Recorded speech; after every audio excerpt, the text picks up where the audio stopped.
Deleted session, June 25, 1977. Good evening. The point of power is in the present. You believe it or not, you do not believe it. If you believe that the point of power is in the past in certain areas, then you lose out on a very fine advantage. Let us look at your lives. To some extent or another, you chose abilities ahead of time that would at least partially meet conflict with the society in which you were born. Your abilities as an artist, for example, were not those relished by mothers in their male offspring. They were not considered beneficial in themselves, but only if they could be practically used as a way of making a living. The creativity implied was beside the point. The same applied to Ruber. You chose challenges, then, because despite it all, your personalities are the kind that set up such life situations to begin with. Your abilities would meet some conflict in terms of religious, sexual, and social beliefs. This conflict would, in a certain fashion, sharpen the issues. To meet with this, Ruber, for example, adopted certain beliefs that at various times would be helpful. He protected himself against early marriage or childbearing by identifying the male writer to some extent with his own writing image. This provided needed leeway in the formation of his ideas and allowed him to live free of the stereotyped beliefs about femininity that otherwise could have hampered him. The novelist, the science fiction writer, these were male images needed in the time of his youth. He developed the idea of being an outsider, as you did, setting up certain barriers against the world. This gave necessary periods of solitude and helped at one time to channel his abilities. The same applies to you. Because of your individual and joint intuitive understanding and intellectual discrimination, you were able from an early age to clearly perceive the difficulties of your fellows. This helped incite stimuli that made you question the entire framework of your civilization. You were able to do something few people can, live intuitively and mentally above your own period, to discard intellectually and mentally, and sometimes emotionally. The short-sighted, unfortunate religious, scientific, and social beliefs of your fellows. Many of those old beliefs, however, still have an emotional hold, and some helpful beliefs have been overdone or carried on too long. Because you see so clearly the feelings of your age, you each have a tendency to exaggerate them, or rather to concentrate upon them, so that you do not have an emotional feeling of safety. You react by setting up defenses. Because of Ruber's old ideas about femininity, kept beyond their time, he feels more vulnerable than you amid those unsafe conditions, and has put up extra safeguards. Life was not meant to be perfect. You can, however, choose to accept your challenges wholeheartedly, resolutely, something that you have not really done. I do not think you believe that I tell you, and you do not believe me because you do not really believe that the point of power is in the present. Your home is the result of your joint successes and intuitive successes. There was work involved in the typing of manuscripts, hours spent, but the success itself was the result of your individual and joint intuitive creativity, curiosity, your sense of challenge and more adventure. There were certain beliefs of yours together again that once served a purpose, that kept you from falling for certain temptations in society. This worked well for some time. When you found yourself able to buy a house, however, both of you experienced some conflict because of those beliefs held over too long. You could have stayed in apartments all your life, denying yourself the privacy that you now enjoy, and thus avoided any conflict. You chose to grow, to experiment, and to face whatever issues were involved. For you, the artist was not connected with any ideas of homemaking, though outside of that context you wanted to own your own piece of land, however small. Around you, you found were men who had traveled other roads, your neighbors, and you felt yourself to be aliens. You put yourself in the middle, simply speaking, of the conventional world that earlier it seemed you had sworn to combat or ignore. This was quite necessary, for you were in danger of thinking of conventional people as symbols only, not as individuals with their own problems and concerns. For Ruber, again, the old ideas of femininity, not examined, hung over, and so he felt more vulnerable than you.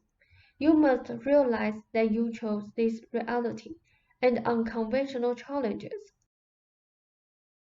You must realize that in so doing, you automatically and knowingly took into consideration such adventures as the young man coming through the window. Your lives, like everyone's, have rhythms.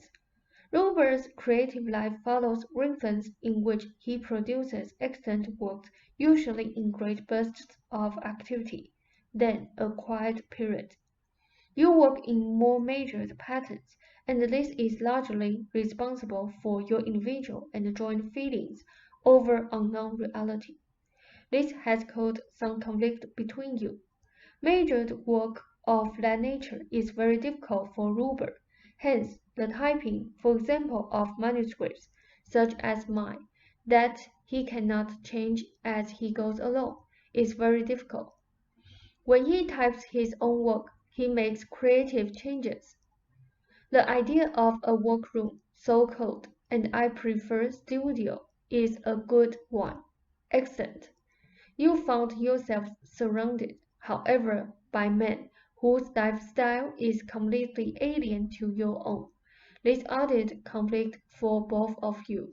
There is a level of understanding that you achieve now and then, and lose when you achieve it. You work wonders, and those wonders appear so ordinary to you, so natural, that they almost escape your notice. It is almost impossible for you to understand the evolution of your thoughts and understanding throughout the years, or your impact upon others. I am speaking jointly. In those areas, you believed that the point of power was in the present. Robert's physical condition is so noticeable, and so has your joint attention, because it stands out alone as the one large negative in a period of positive growing achievement, abundance, and understanding. It is therefore the result of beliefs once helpful carried beyond their time, of defenses no longer needed. It also represents one area where neither of you truly believe that the point of power is in the present. In that one area, you grant the power to the past. You look at the time involved that the symptoms have continued, and you grant more power to that past than you do to the present. Now, people do the same thing in all areas of their lives. The beliefs involved in your case were particularly tricky, because they were initially part of your private and joint experience, meant to be helpful. Robert distressed the body because it was female, a belief quite helpful, if distorted, when he was 15 or 16 years old, or even in his 20s. He kept it to protect himself and to protect you, artistically and economically, so that, for example, you would not have a child to support, or to turn you from your lone purpose.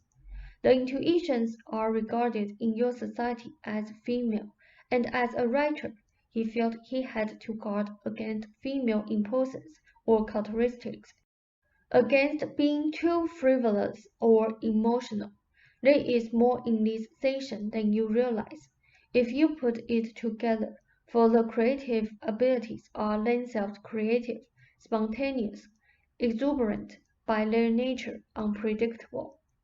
When you tie these abilities to feelings of strong responsibility, serious work too much, you limit them to whatever degree, and you limit your own expression of them. Roberts held over feelings about femininity make him try to be overly respectable in his work.